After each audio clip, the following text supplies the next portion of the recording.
Hello and welcome back to the Long Live Rock and Roll podcast. Following the success of Californication and its corresponding world tour, the Red Hot Chili Peppers were in a good space when they began writing By the Way. John Frusciante was said to be back to his normal self and brimming with confidence as he co-wrote and collaborated with Anthony Kiedis. By the Way took a more accessible approach, containing a lot more musical diversity than the Chili's previous releases, departing from that heavy funk sound in favour of a more melodic and produced approach with lots of emphasis on guitar work and vocal harmonies. The versatility and willingness to try out new styles opened them up to a much wider audience and cemented their legacy as one of the world's leading rock bands at the start of the 2000s. Joining me to discuss this monumental album is my co-host Mr. Felipe Amorim. How you doing, bro? Doing great, man. Hope you're doing all right. Yep, all good here. And just a reminder to viewers and listeners, please, if you haven't yet done so, please like and subscribe if you're watching on YouTube. And if you're listening, go down and give us a review on the podcast. We're doing it at the start of the episode now because we're not really seeing many reviews. Maybe because some of you, when you hear us say goodbye or, right, let's start wrapping up, you turn off. So we're trying to get you now. So please do us a favor, give us a review on the Apple or Spotify reviews for the podcast. And if you're watching on YouTube, give us a like and subscribe to stay up to date with our content. So yeah, where do we start? I mean, I chose this album. I kind of felt like, the Chili's are one of those bands that everyone knows. And they've got a definitive sound, which is ironic because now what I know about this album, which kind of veers away from their definitive sound, I thought it'd be interesting to at least do one album of theirs, but 75 episodes in now. I think the obvious one would have been like Blood Sugar Sex Magic, Californication, Stadium Arcadium, but we're not all about just grabbing the most obvious one. We're trying to look into like some of the gems as well by these artists. So what's your initial impression of the album? Well, my initial impression was years ago when the album was released. You were just a baby, weren't you? I was 7. Yeah. So if you were 7, I was 17. So not quite a baby. When the album came out, I was really impressed because I wasn't into the Red Hot Chili Peppers at all, I must confess. No, I think I didn't like the vocal style at the time, which I can appreciate now. Maybe when you get older, you start liking more stuff. I don't know. But back in the day, I thought the vocals were much more leaning towards hip hop and rap than rock music, or there was just like less melody to it. Prior to this album. Yes, yeah. And I wasn't really into it. And the opening track in this album is already like really melodic, and there's a bit of the old school Red Hot Chili Peppers as well. But as soon as I've heard the first melody from the first track, I was like, oh, this is actually good. And I was we went away for a weekend, me and a bunch of friends, spending the weekend together in this really nice place with a swimming pool, and everyone brought their CDs, right? There's no Spotify at the time. And this mate of mine brought By the Way, and he played it, and I was like, my God, can I just listen to it again? And I think I was listening to the album for the 4th time, and I said, you know what, I'm going to go home, sell all my CDs, and buy all of it in By the Way. I just want. I want to have 50 copies of this album.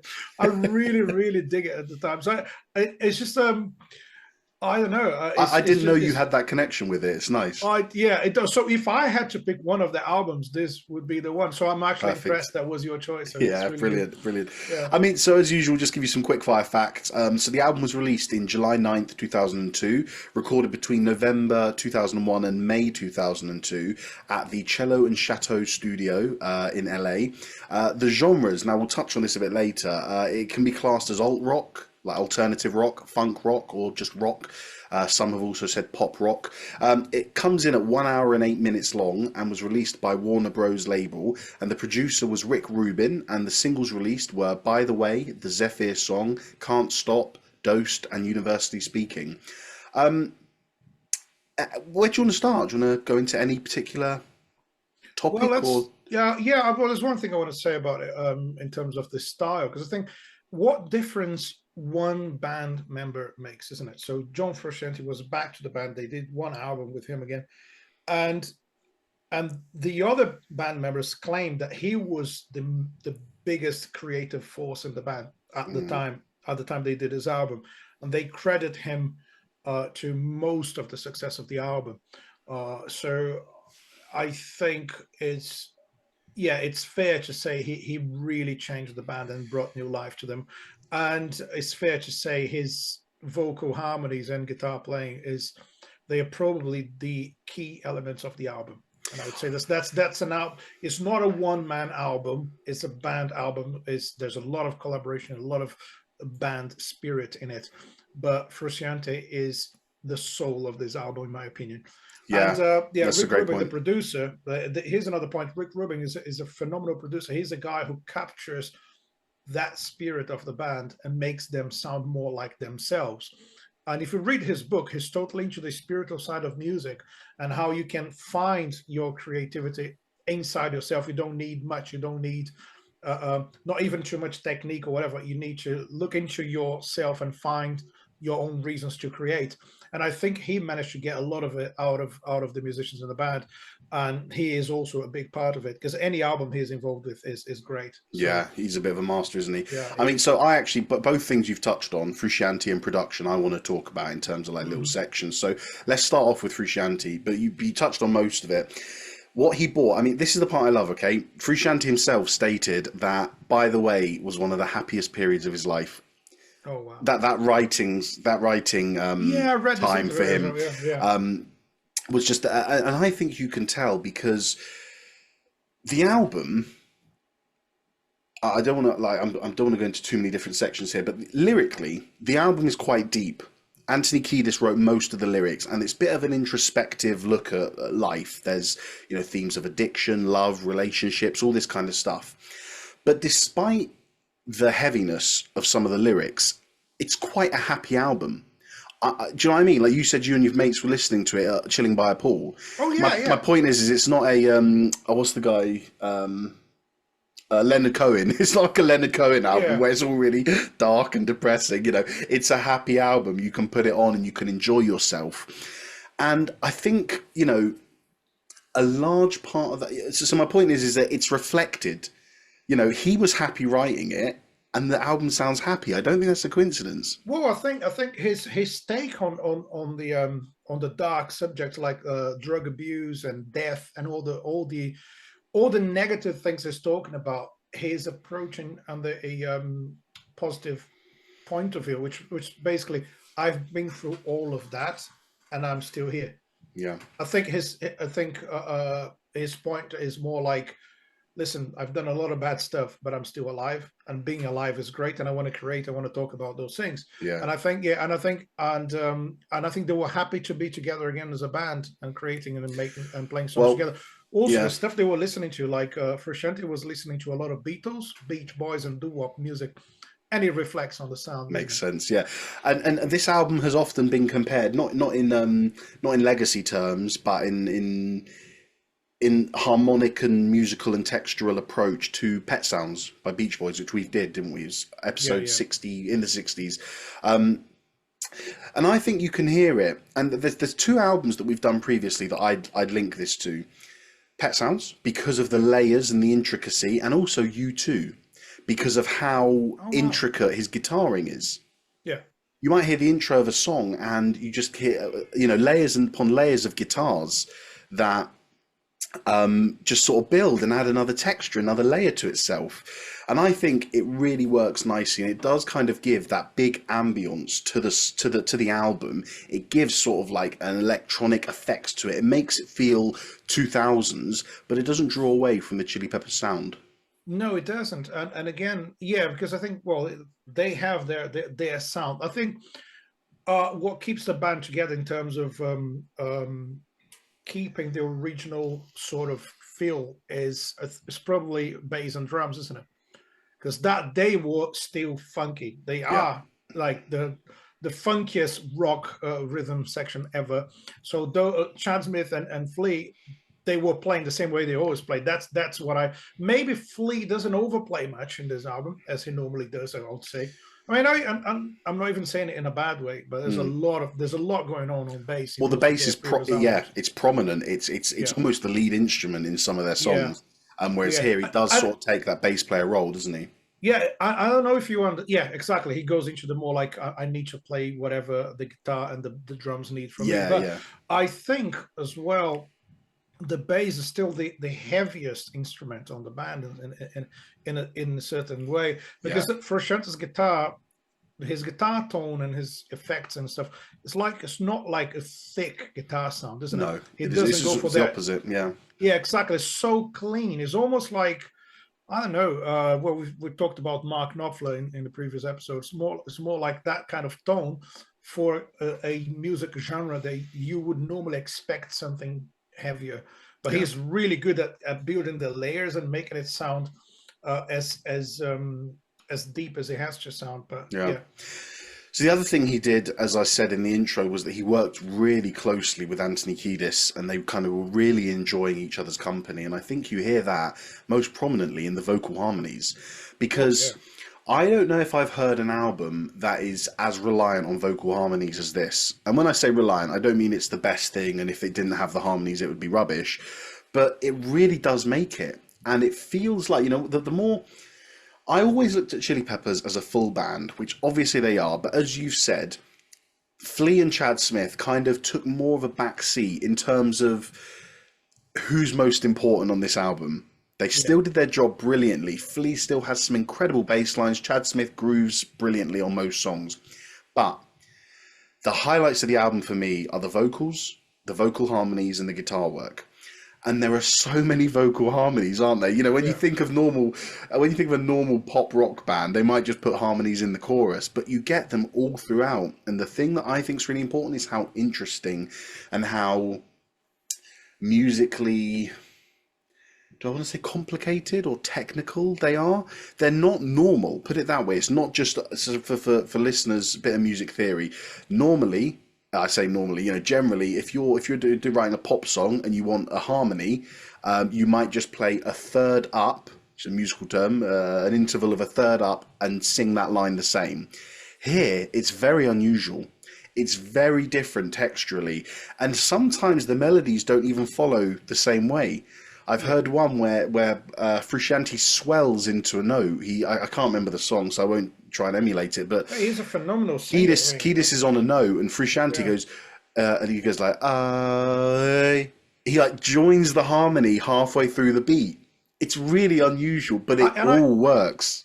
Exactly, and I think if you're a lead singer in a band and you have a guitarist who can sing that well, that really pushes you, doesn't it? Like, it makes you more creative. If you're not the only singer in the band, and you have someone who can help you with the harmonies, also make you think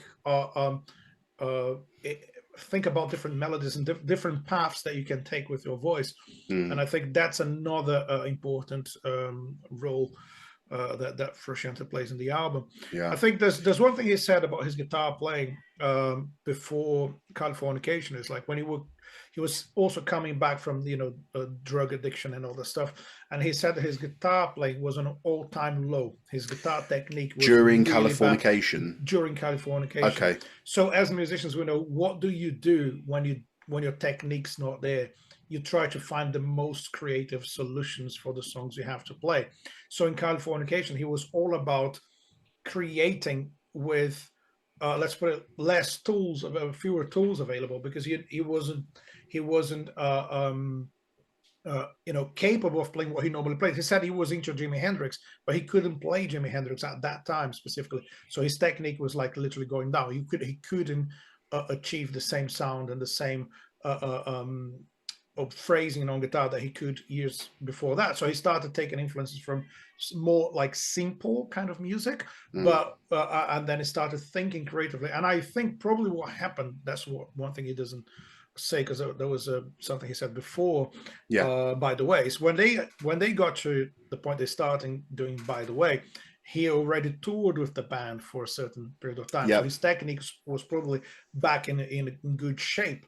And I think now he has that creative mind working in his favor, and he's got his technique, probably at his best, I would say.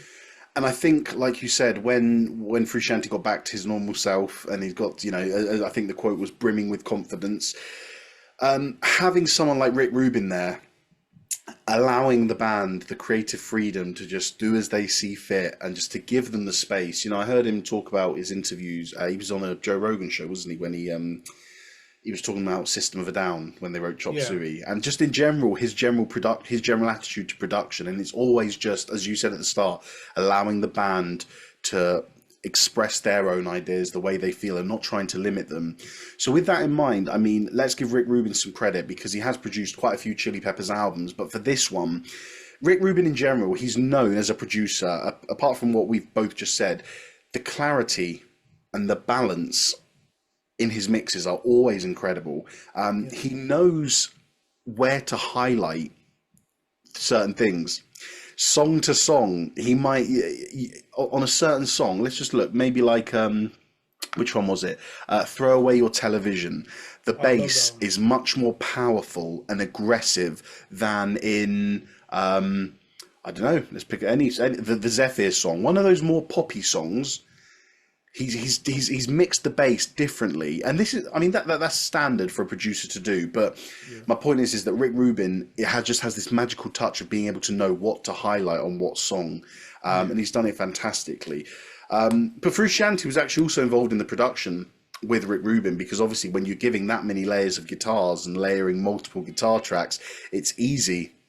It's easier if you have the guy playing the guitar to get there and sort of get involved in it as well. and sometimes he might be the only person who can tell which guitar should be Yeah, louder in the mix or exactly. which guitar is doing the main voice, or because it's, yeah, it does get quite interesting. It's amazing that they can actually play that stuff live without adding any musicians. It's an interesting thing. Obviously, it doesn't sound like the record, but Yeah, they've managed to sound really, really good live when they are in their best shape. And yeah, it's amazing. I think with those songs, I don't know if you have this feeling. If you know the studio track really well, and you go to see a band live, and they have like just one guitar, and you can kind of hear the rest of the arrangement in your head anyway. yeah, yeah, It's yeah. almost like it doesn't matter if they're playing it or not. I think with this album, it feels like there's a lot of right. Just for some clarity as well, I'm not a huge Chili Peppers fan. Let me say that again. I like the Chili Peppers a lot, but I haven't listened to their back catalogue. I know the hits, as everyone does, but I'm not well versed in all of the songs on their previous album. But from what I've heard and from what I've read, the previous albums, they're almost a bit less reliant. Excuse me. They're almost a bit less reliant on the production and more about the idea of sounding like a band and having a jam and sounding like the band are a tight-knit unit.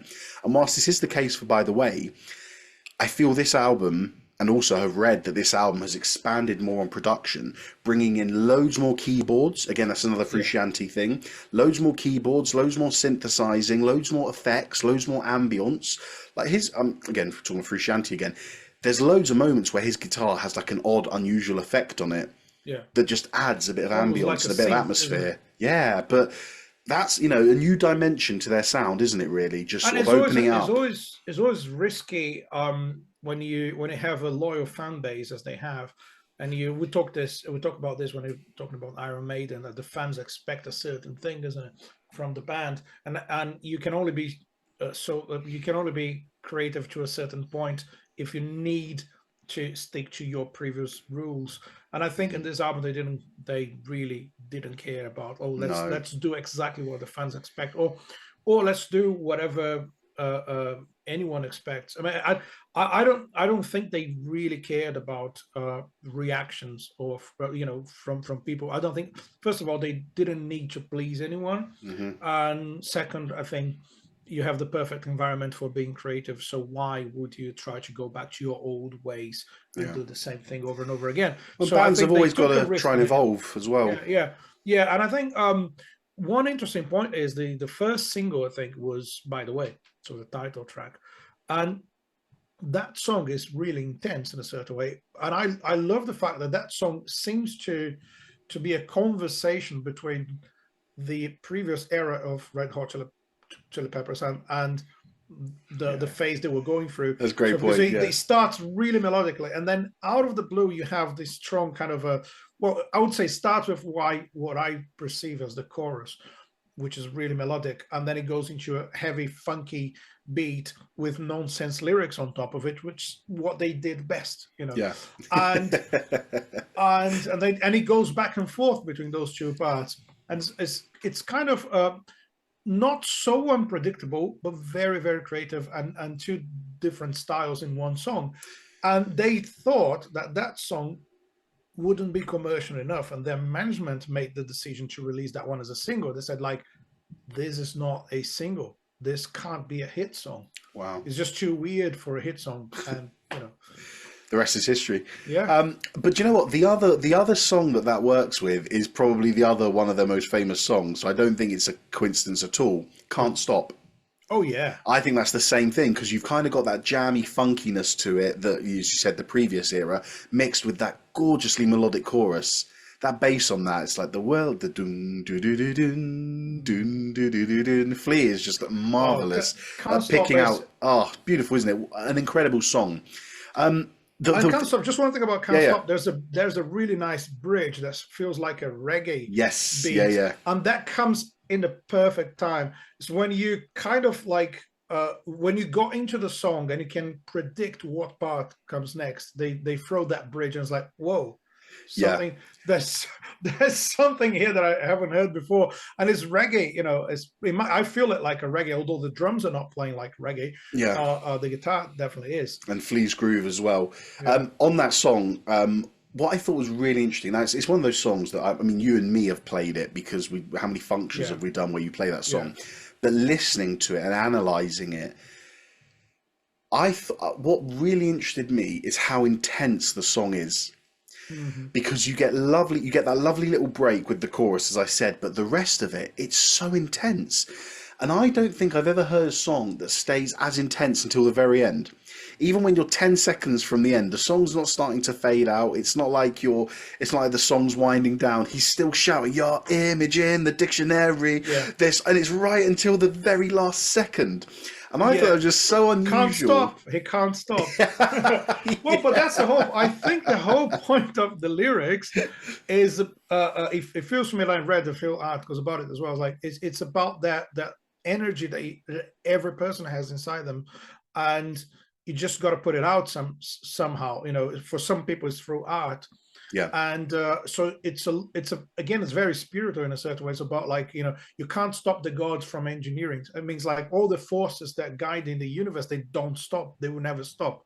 So you have those things inside you and you can't control them. Or you can, but do you really want to do it? You know, I think they letting those forces, that energy speak louder than anything else. So that's really and if what you've said is true, then that song perfectly captures that, doesn't it? Yeah, it's really intense, as you said. Apart from the bridge, like, okay, let's calm down for a bit, and then go back to the intensity of the lyrics and melody. Yeah. Do you want to stay on the lyrics? Because I know you're always the lyric man. Well, in terms of, should we talk about the lyrics? Yeah. Good little segue into the lyrics. Any lyrics you want to talk about? No, and just in general. I mean, I mentioned in the near the start that, you know, they're way more personal. As you said, they're a bit mumbo jumbo in the previous albums, where they just sort of sing any old crap just to have a you know, go with the attitude of being this crazy band. But I wonder if Frusciante coming into the lyrics kind of helped settle it a bit more, because, as you said, there was, you know, Frusciante brought his own problems, you know, lyrically speaking, to the lyrics. But they just feel, you know, you've got themes of love, relationships, addiction, self-reflection. It just feels a bit more mature than previous works, as you're talking about. And what I like is that you've got a variety of moods and tones going through the album, because like you said, you've got the upbeat, can't stop the world, you know, can't stop with, you know, the world sometimes has this energy. And then you've got songs that are much more melancholic and reflective, kind of like, I don't know, Venice Queen, just one of them. And it's just nice because the album doesn't go back and forth. Like, oh, that's obviously a happy song, that's obviously a sad song. The lyrics still feel like a consistent constant. Yeah, I think there's a certain depth to the lyrics that is, as you said, for me it stays the same in a good way throughout the whole album. Yeah, it's like they never go too deep, but it's never superficial. So it's like, we're going to talk about love and life and death and things that can get quite deep and dark, but they don't let it go to the point you start to be concerned about, like, whatever problems you have. It actually makes you think about, you know what, you can do well in life regardless of what problems are facing you at the moment. So it's I think it's a very positive take on life in general. I really believe that's what they do. And again, yeah, there's quite a lot of songs that clearly mention drug abuse, and I think that's one message they kind of trying to deliver. Like this, those experiences were not good for us, and we've managed to stay alive and get out of it and do something good out of it. Yeah. So I think it's a really positive message. Anthony Kiedis was actually on a Joe Rogan episode a few months ago. Oh, really? It was fantastic. It was brilliant, like a really good episode, that one. He's just a really interesting character, isn't he? He very much is, yeah, exactly.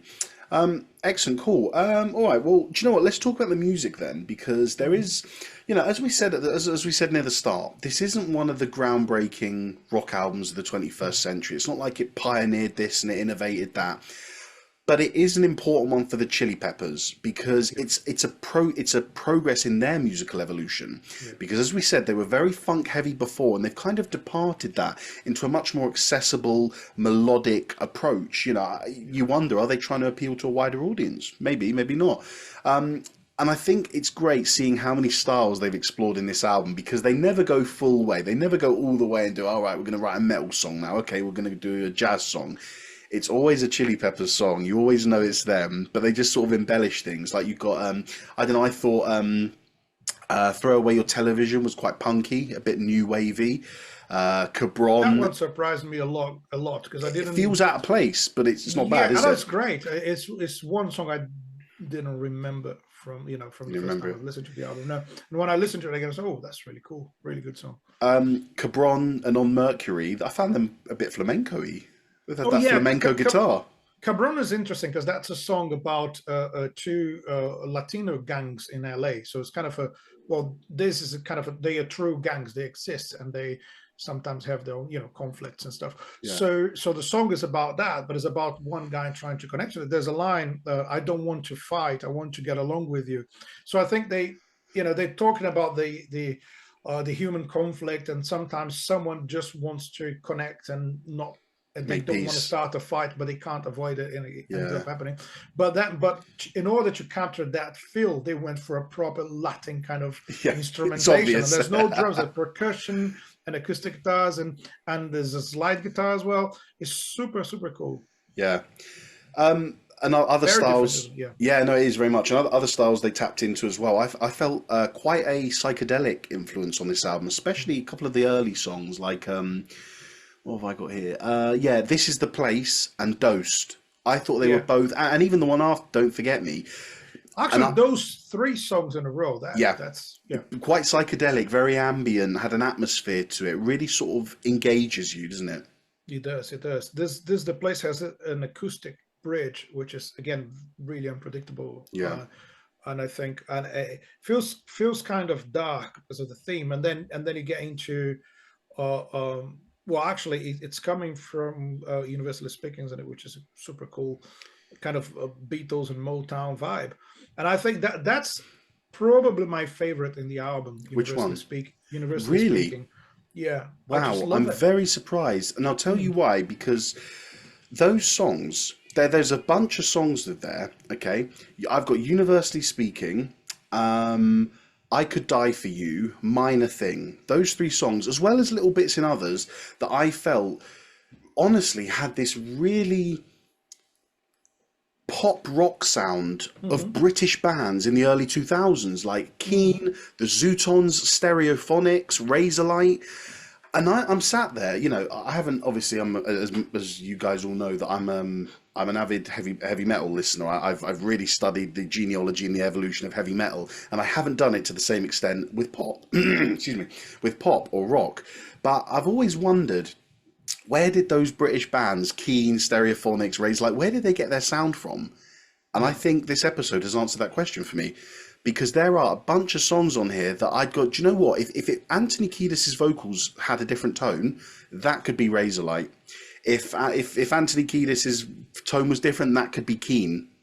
Yeah. And I was just very shocked, especially with Universally Speaking and I Could Die For You. I thought it just sounded so British 2000s rock. And you know what happens in universally speaking? There's a Motown drum beat. Okay. We talked about this before. So we normally have the snare drum on 2 and 4 in pop music Yeah. and rock music. So, but in Motown songs, it's normally the snare on every beat, 1, 2, 3, 4. So like you can clap along on every beat, and it would match what the snare drum is doing. And he does that for the whole track, which is not really the usual thing. People go for that sort of groove for the chorus. Yeah. It creates a kind of, even like a double tempo kind of vibe, and then you go back to the normal groove. He never gets away from that groove. It's always that groove for the whole song. Yeah. And I think the vocals have a lot of Beatles in it. That's my view on it. Yeah. And it sounds really 60s to me. Yeah, it's a great song. I love it. And it's about, and it's about connection. Let's put it like that. Yeah. Do you know, it just, that didn't cross my mind, the Motown beat or even the Beatles thing, because when I heard it, I just so heard. Do you hear what I'm saying? Yeah, about those British rock bands, the early ones. But then again, then you can tell you can find those elements in the guitar sound and the melody, the structure of the song, even the pace and the BPM of the song, the beats per minute. But when you actually listen to the drum beat, that's Motown. Good point. Pure and simple. Didn't even notice it. Yeah, that's a Motown beat. Yeah, brilliant. Excellent. Right, so I think that's all the topics I want to talk about, apart from critical and commercial success. So it's probably worth talking about them a bit. When I was looking at the chart placement of this album, excuse me, I've got something in my throat today. Now it's obvious because Chili Peppers were already an established band by this point, so it's no surprise that they charted in so many countries. But what is a surprise, or was for me, is they were number 1 and 2 in nearly every European country. Honestly, bro, if you look down the list, it's Belgium, Germany, Hungary, Greece, Canada, Japan. I know some of these aren't European, but 1 and 2. Japan was the only one where they were number 4. The rest was number 1 and 2. So in Europe, they've made it 1 and 2, and then the rest of the world still like top 5. Isn't everywhere, it? Yeah. But maybe this. Sorry, go on. Yeah, maybe they found a more universal sound with this album. As I said, maybe. If they were trying to appeal to new audiences or not, probably we will never know. But the thing is, they've managed to reach a wider audience without alienating the true fans. Absolutely. You're absolutely right. They've got enough of what they did before in it to sort of keep the old fans happy, but there's such a big diversity in the new stuff.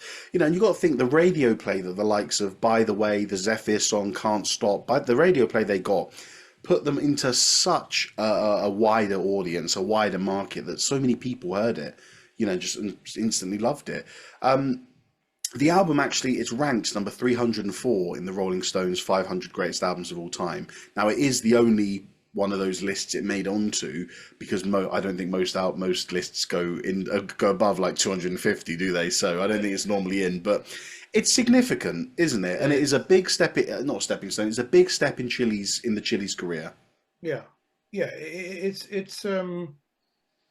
is. Yeah, I think they can I put it? They've managed to add to that sound. They didn't change. They haven't lost anything, have they? They haven't lost anything. They're just like bringing back some elements and adding a lot of the new influences, which are nothing new. Actually, they were listening to really old stuff, but kind of finding more information inside the same stuff they used to listen to. Yeah. And as I said, when people are having a good time in their lives, which means in that case you're hanging out with your mates again and touring together and going through all the fun of being in a band, probably all the conflicts that come with being in a band as well. But they seem to be really happy. If you see any footage of that tour, they're having the time of their lives, I guess, and it's amazing. I just think it's so nice. We often talk so much about this band. The one that always gets me is Fleetwood Mac. How they hated during the writing process, the recording process of that album, and it's one of the greatest supposed albums of all time. And you think, it's such a shame that they hated the process. But to see that, Frusciante was the happiest period of his life. Yeah. Anthony Kiedis and Frusciante getting on so well. I'm not up to date with the Chili's history, so I don't know what's happened since then. He left again, didn't he? But he's is back left now, to get his I just think. back again. Yeah. It's like, But I mean, if it's this like works Rick for them, Wakeman with Yes. yeah, Just leaving exactly. the band and It going back works. to It them. works. It Excellent. works. I mean, and Flea and talking about how happy they are. Flea and Chad Smith, they seem to be happy all the time. Yeah, you can't stop them, can you? Literally, excuse the pun. Can't Excuse the stop. pun. All right, bro. Nice. All good. Anything else you want to talk about? Any I have a particular question. songs? No, I have a question. Yeah. Uh, did any song really surprise you, like in any way? Yeah, it did. Which one? I was hoping you could ask me that. Yeah. Track 12, Tear. All right. And it surprised me because it was so simple. It's There's one only of the keyboards and drums songs, on the verse, I guess. but even the keyboards, I don't want to get it wrong, so I'm just going to play it quickly just to remind myself. Yeah, it's just like that left hand. It's boom bam, boom bam. Yeah, as far as I remember, it's just the piano is the bass. Yeah. It's what I used to do when I was 12, sitting in music lesson. Dun, dun, the root note in the left hand and the chord. Sounds like a guitarist playing the keyboard, isn't it? Yeah, Mr. Frusciante, we mean that with all the respect in the world. Well, it is great. But it's just so simple in the beat, in the rhythm, in the keyboard pattern, yet the song has had such a profound effect on me. It was the song I felt closest to Kiedis with, the way he was delivering the vocal line. You have the songs that you can listen to them whilst yeah. That's the 15th track, Warm Tape. Yeah. And apparently the song, the words are literally about recording on tape, and Warm Tape was an effect that they had on the synth, I guess. It's called Warm Tape. Here's the thing about the song. Right. The drum beat is clearly borrowed, for the lack of a better word, from Tomorrow Never Knows by the Beatles. Check it out. Okay. I wanted to the toms. Yeah, I've got it going now. It's the groove, the whole drum groove. It's just a different tempo. Obviously, it's a different sound because of the studio, the technology, and everything. But it's exactly the same. Yeah, and it's not a groove that has been used in many different songs. That's a proper Ringo Starr style, really.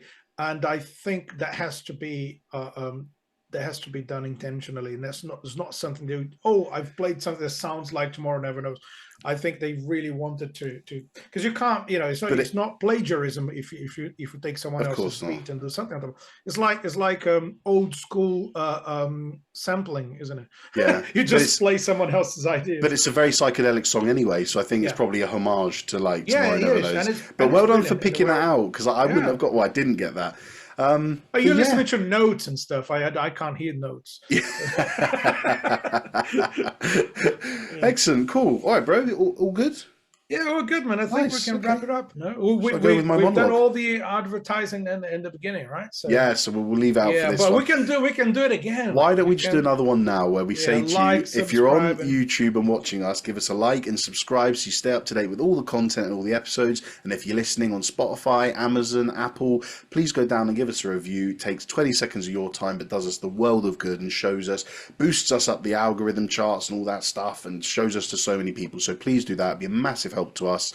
And yeah, we'd really appreciate it. So we will finish off with my monologue, unless you have anything else to say. Yes. No, I want to hear the monologue. Right. The simplicity of some of the music on this album works so wonderfully, allowing for such a relaxed and engaging experience, but within that same overall simplisticness is deeply intricate layers of guitar and vocals, providing an unusual oxymoronic result of a simple song with lots of intricate parts, which I think is quite a remarkable and unusual achievement in rock music. The variety and experimentation of styles within is commendable and admirable. It gives the album a greater accessibility and a wild unpredictability, yet each song undoubtedly sounds like a Chili Peppers song, whether that's because of a funky bass line or an intricate guitar intro or a characteristic vocal melody. Despite the labels given to it, I want to call this album soul rock. because you've got two primary features. You've got the aggressive driving rock rhythms and execution joined perfectly with the emotive vocals, introspective lyrics, funky bass and guitar, and deep vocal harmonies that makes you want to sway, sing and dance along with the music, not to mention connecting you emotionally to the lyrics. The departure from their funk-heavy sound obviously sacrifices a bit of personality in place of memorable choruses and accessible songs, and this fresh sound of theirs ended up lumping them in with a much wider group of rock bands and musicians. But I think it says something emotionally when a band can talk to you through vocal tone, melody and harmonies, as opposed to pure aggression and volume, and Red Hot Chili Peppers certainly say a lot with this album. Well done. Well said. Yeah, I love the idea of soul rock. Yeah, Yeah, I googled it. I was like, "Is it a thing?" And apparently, it is a thing. It's the same as what do they call it? White soul, where white people tried to do soul in the '60s or something. I like to try to do. Yeah, tried. Well, some people do. Some Yeah, people yeah. can do. I'm quoting Wikipedia, maybe. But yeah, no, it just had a soulful feel throughout. But Yeah. again, as you said, it didn't lose any. Of course, it wasn't as aggressive as Blood Sugar Sex Magic, but it still had that Chili Peppers punch to it. Yeah, exactly. But I Yeah. think that, again, as you grow up, you change, isn't it? You're not the Yeah. same person you were, when you started playing your instrument or when you joined the first band. So I think they decided to let those changes in their lives reflect on their music instead of Yeah. just, oh, let's stick to the formula that we know is going to work. So yeah, Perfect. they took a risk and it was worth it. Yeah, excellent. Cool. All right then, so we don't need to do any outro today. We'll just say thank you guys very much for joining us, and we'll Yep. see you next time. Yeah, thanks for being with us one more time. Keep on rocking, everyone, and don't do anything else. As usual, guys, take care and long live rock and roll.